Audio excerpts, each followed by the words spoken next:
கர்த்தர் தமது ஜனத்திற்கு பலன் கொடுப்பார். கர்த்தர் தமது ஜனத்திற்கு சமாதானம் அருளி அவர்களை ஆசீர்வதிப்பார். அல்லேலூயா. கர்த்தருடைய பரிசுத்த நாமத்துக்கு மகிமை உண்டாவதாக. இந்த சங்கீதம் 29வது அதிகாரத்தில் வாசிக்கும் போது கர்த்தருடைய வல்லமையின் சத்தத்தை குறித்து சங்கீதக்காரன் சொல்லுவதை நம்மால் பார்க்க முடிகிறது. ஆனால் இந்த சங்கீதத்தை துவங்கும் போது ரொம்ப அழகாக துவங்குறாரு.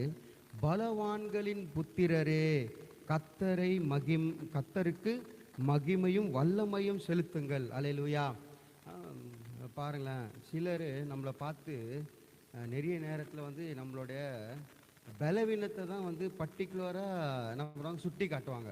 நீ வந்து வீக்னஸ்ஸு, நீ வந்து இதில் வந்து இப்படி அப்படின்னு சொல்லி நம்மளோட வீக்னஸை தான் வந்து சுட்டி காமிப்பாங்க.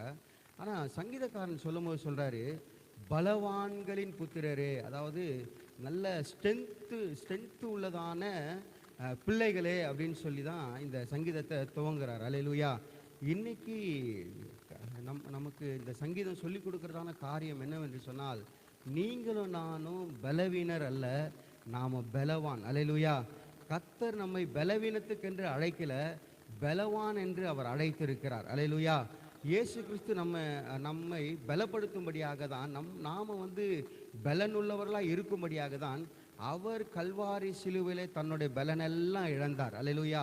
அவர் தன்னுடைய பலனெல்லாம் இழந்து நமக்கு அவர் தன்னுடைய பலனை என்ன பண்ணியிருக்காரு, தந்திருக்கிறார். அதனால் இன்னைக்கு கர்த்தரோட பிள்ளைங்க நிறைய நேரம் நான் ஒரு சிலரை பேசும்போது அவங்க சொல்லுவாங்க, ஐயோ நானா, என்னால் இது முடியாது, ஐயோ நான் வந்து இதில் சரியில்லை, நான் வந்து இன்னும் பர்ஃபெக்ட் இல்லை, நான் இதெல்லாம் வந்து இன்னும் செய்ய முடியாது அப்படின்னு சொல்லுவாங்க. இல்லை, ஆனால் கர்த்தர் நம்மை பார்த்து சொல்கிறாரு, நீ பலவீனன் அல்ல. அல்லேலூயா. நம்மை வந்து மதில்களை உடைக்கும்படியான கிருபையை கர்த்தர் தந்திருக்கிறாரு.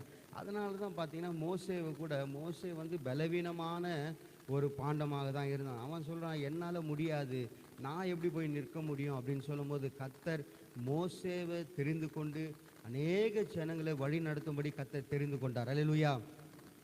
பலவான்களை வெட்கப்படுத்தவே கர்த்தர் பலவீனமானவர்களை தெரிந்து கொள்கிறார். அல்லேலூயா. இன்னைக்கு கூட கர்த்தருடைய பிள்ளைகளாக நாம் இந்த சங்கீதம் இந்த 29ஆம் சங்கீதம் 1வது வசனத்தில் சங்கீதக்காரன் சொல்வது போலவே, பலவான்களின் புத்திரரே, கர்த்தரை மகிமைப்படுத்துங்கள். அல்லேலூயா. கர்த்தருக்கு என்ன பண்ணணுமா, நம்ம மகிமையை செலுத்தணும். இந்த சங்கீதத்தை முடிக்கும் போது அப்படிதான் அவர் முடிக்கிறார். 11வது வசனத்தை வாசிக்கும் போது,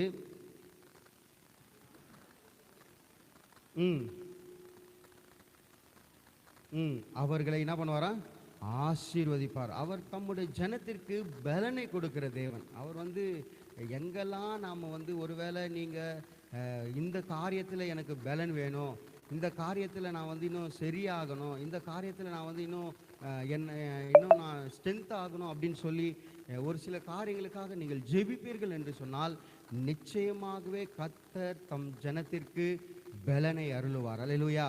அவர் பலனை தருகிறதான தேவன். நீங்கள் வந்து பலவீனர்கள் அல்ல. அதனால தான் ஒரு பாட்டு ரொம்ப அழகாக சொல்லும், பலவீனன் அல்ல, நான் என்ன பண்ணுவேன், கர்த்தரால் பலவான் என்று அழைக்கப்பட்டிருக்கிறேன் அப்படின்னு சொல்லி ஒரு பாடல் உண்டு.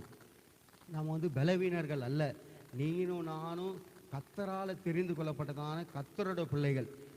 இன்னும் நல்ல சொல்லணும்னு சொன்னால், நீங்களும் நானும் யூத ராஜ சிங்கத்தோட பிள்ளைகள்.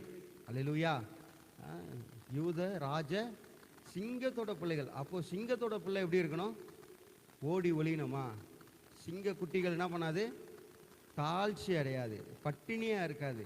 ஏன்னு சொன்னால், பாதுகாக்கிற நம்முடைய தகப்பன் வந்து சிங்கமாக இருக்கார், யூத ராஜ சிங்கம். அவரோட பிள்ளைகளாக இருக்கிறதான நமக்கு பயம் இருக்கக்கூடாது. நம்மளோட வாழ்க்கையில் நம்ம எந்த காரியத்திலும் என்ன பண்ணிடக்கூடாது, பின்வாங்கி நின்றக்கூடாது. நாம் பலன் உள்ளவர்கள். அல்லேலூயா. பலன் இல்லை என்று சொன்னால் நீ கர்த்தரிடத்தில் கேளு, நல்ல ஜெபி, கர்த்தர் உனக்கு அதுக்கான பலனை தருவார். நீ கர்த்தரிடத்தில் போய் தேவ சமூகத்தில் உட்காரும் போது கர்த்தர் அதுக்கான பலனை தந்து உன்னை தேற்றுவார், அதுக்கான கிருபையை கர்த்தர் உனக்கு தருவார். அல்லேலூயா. நான் பலவீனன் என்று சொல்லி ஒரு நாளும் ஒருத்தரும் சொல்லக்கூடாது. அல்லேலூயா. நீரும் நானும் பலவான்களாக இருக்கிறோம். அல்லேலூயா. என்னை பலப்படுத்துகிறதான கிறிஸ்துவினாலே எல்லாவற்றையும் செய்ய எனக்கு பலன் உண்டு என்று சொல்லி அப்போஸ்தலனாகிய பவுல் சொல்வதை நம்மால பார்க்க முடியும். இந்த நாளில் கூட சங்கீதக்காரன் நம்மளை அழைக்கும் போது அப்படிதான் அழைக்கிறாரு, பலவான்களின் புத்திரரே. அல்லேலூயா. நம்முடைய தேவாதி தேவன் கர்த்தராகிய இயேசு கிறிஸ்து பலன்வானா இருக்கிறார். அவர் பலன் உள்ளதான தேவன். அவருடைய புத்திரராகிய நாமும் பலன் உள்ளவர்கள். அல்லேலூயா. எந்த காரியமாக இருந்தாலும் எதுவாக இருந்தாலும் நாம் சோர்ந்து போவே கூடாது, நாம் தயங்கி நின்றுடக்கூடாது, பின்வாங்கக்கூடாது.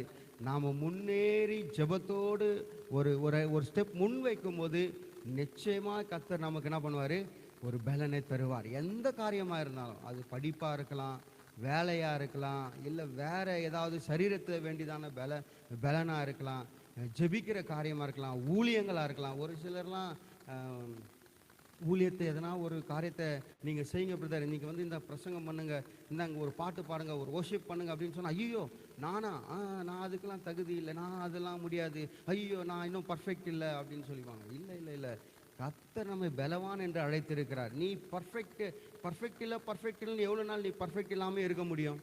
அல்லேலூயா.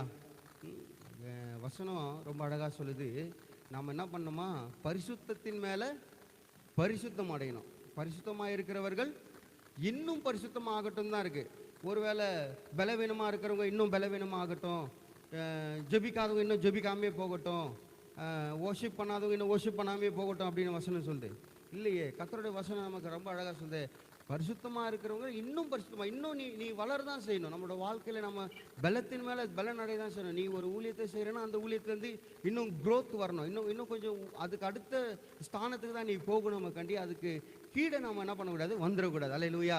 ஒருவேளை இன்னைக்கு இந்த இடத்துல உட்கார்ந்து கொண்டு இருக்கிறதான இந்த சத்தத்தை கேட்டுக்கொண்டு இருக்கிற யாராக இருந்தாலும் கர்த்தருடைய வார்த்தை இன்னைக்கு உங்களுக்கு நேராக வருவது என்னவென்று சொன்னால், நீயும் நானும் பலவீனர்கள் அல்ல, பலவானின் புத்திரர்கள். அல்லேலூயா.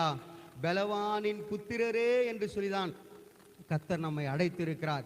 நீயும் நானும் பலவீனர்கள் அல்ல. கர்த்தருடைய சத்தம் கூட எப்படி இருக்குமா, வல்லமை உள்ளது. கர்த்தருடைய சத்தம் வல்லமை உள்ளது. அந்த சத்தத்தை கேட்கிறதான பிள்ளைகளாக, ஒரு சிலர் கர்த்தருடைய சத்தத்தை கேட்பதே இல்லை. கர்த்தருடைய சத்தமா இது வந்து வேற மனுஷனுடைய சத்தமா என்று சொல்லி என்ன பண்ணுவாங்க, சரியா வந்து தேர்ந்தெடுக்க கூட தெரியாது. கர்த்தருடைய சத்தத்தை கேட்கிறவர்களாய், கர்த்தருடைய சத்தம் இதுவே என்று சொல்லி அறிந்து கொள்ளுவர்களாய் கர்த்தர் உன்னையும் என்னையும் மாற்றுவார் என்று சொல்லி நான் விசுவாசிக்கிறேன். இந்த முதலாவது வசனமே நமக்கு போதுமானது. நீயும் நானும் எல்லாம் சொல்லுவோமா, நான் பலவீனன் அல்ல, நான் பலவான் என்று கர்த்தர் என்னை அழைத்திருக்கிறார். என்னை பலவீனத்துக்கென்று அவர் அழைக்கல, பலவீனத்துக்கென்று அவர் என்னை தெரிந்து கொள்ளல, பலவீனத்துக்கென்று அவர் என்னை ரட்சிக்கல. கர்த்தர் என்னை பலவானின் புத்திரர் என்று அழைத்திருக்கிறார். பலவான்களாய் கர்த்தர் என்னை நிறுத்தும்படியாய் என்னை ரட்சித்து